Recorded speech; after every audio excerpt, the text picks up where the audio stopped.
Big boss season 12 ಒಂದು ರೋಚಕ ಹಂತವನ್ನು ತಲುಪಿತ್ತು. ಸೊ ಬಿಗ್ ಬಾಸ್ ಸೀಸನ್ 12ರ ವಿನ್ನರ್ ಗಿಲ್ಲಿ. ಈಗ ನಮ್ಮ ಜೊತೆ ಇದ್ದಾರೆ ಗಿಲ್ಲಿ ನಟ.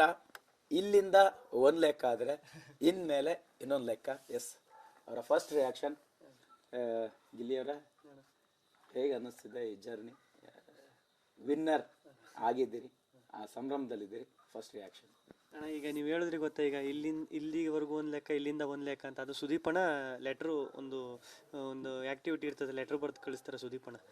ಇಲ್ಲಿವರೆಗೂ ಒಂದು ಲೆಕ್ಕ, ಇಲ್ಲಿಂದ ಒಂದು ಲೆಕ್ಕ ಅಂತ. ಅವಾಗ ಅರ್ಥ ಆಗಿರಲ್ಲ ಅದೇನು ಅಂತ. ಹೊರಗಡೆ ಬಂದಮೇಲೆ ಅರ್ಥ ಆಯಿತು, ಇಲ್ಲಿಂದ ಇಲ್ಲಿವರೆಗೂ ಒಂದು ಲೆಕ್ಕ, ಇಲ್ಲಿಂದ ಒಂದು ಲೆಕ್ಕ ಅಂದಾಗ ನಿಜವಾಗ್ಲೂ ಅಣ್ಣ ಯಾವ ಜನ್ಮದ ಪುಣ್ಯನೇ ಏನೋ ಗೊತ್ತಿಲ್ಲ. ಆಚೆ ಬಂದಮೇಲೆ ಸತ್ಯವಲ್ವ ಆ ವಿಡಿಯೋಸು, ಆ ಕ್ರೇಜ್ ಎಲ್ಲ ನೋಡ್ತಾ ಇದ್ರೆ ಈ ನನಗೆ ಅದೇ ಈ ಎಲ್ಲ ನ್ಯೂಸ್ ಚಾನಲ್ ಅದೇ ರಿಪೀಟ್ ಆಗ್ಬಿಡ್ತದೆ ಹೇಳಿ.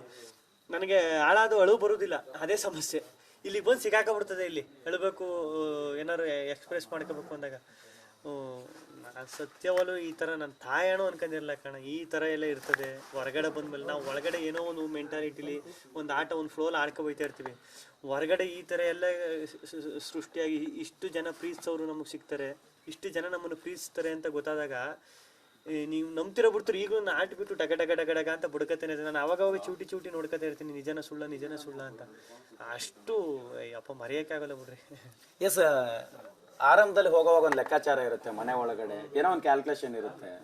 ಸೊ ನಿಮಗೆ ಎಕ್ಸಾಕ್ಟ್ ಆಗಿ ಏನು ಕ್ಯಾಲ್ಕುಲೇಷನ್ ಇತ್ತು? ಎಷ್ಟು ವಾರ ಇರ್ತೀನಿ ಅಂತ ಕ್ಯಾಲ್ಕುಲೇಷನ್ ಇತ್ತು? ಹೆಂಗೆ ಬದಲಾಗ್ತಾ ಹೋಯ್ತು ಆಟದ ಶೈಲಿ ಅಂತ?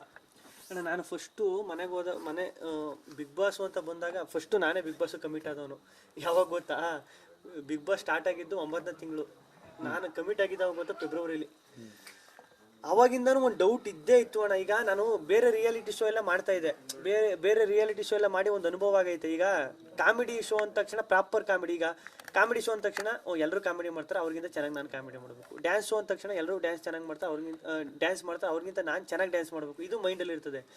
ಬಟ್ ಬಿಗ್ ಬಾಸ್ ಅಂತ ಬಂದಾಗ ನಿಮಗೆ ಕ್ಲಾರಿಟಿ ಸಿಗೋಲ್ಲ. ಈಗ ನೀವು ಸೀಸನ್ 1 ಇಂದ 12 ಗಂಟೆ ಸುಮ್ಮನೆ ಬನ್ನಿ, ಏಂತು ವಿನ್ ಆಗವ್ರೆ ಅಂತ ನೀವು ಡಿಕೋಡ್ ಮಾಡಿದ್ರೆ ಸಿಕ್ಕುದೇ ಇಲ್ಲ ನಿಮ್ಗೆ. ಅವ್ರು ಏಂತು ವಿನ್ ಆಗವ್ರೆ? ಟಾಸ್ಕ್ ಆಡೋದಕ್ಕೆ ವಿನ್ ಆದ್ರ, ಇಲ್ಲ ಇನ್ನೊಂದು ಅವ್ರು ಒಳ್ಳೆತನಕ್ಕೆ ವಿನ್ ಆದ್ರ, ಇಲ್ಲ ಮಾತಾಡೋದಕ್ಕೆ ವಿನ್ ಆದ್ರ ಗೊತ್ತೇ ಆಗೋದಿಲ್ಲ ನಿಮ್ಗೆ. ಯಾರು ಯಾಕೆ ವಿನ್ ಆಯ್ತಾರೆ, ಜನರಿಗೆ ಹೆಂಗೆ ಇಷ್ಟ ಐತೆ ಅಂತ ಗೊತ್ತೇ ಆಗೋಲ್ಲ ನಿಮ್ಗೆ.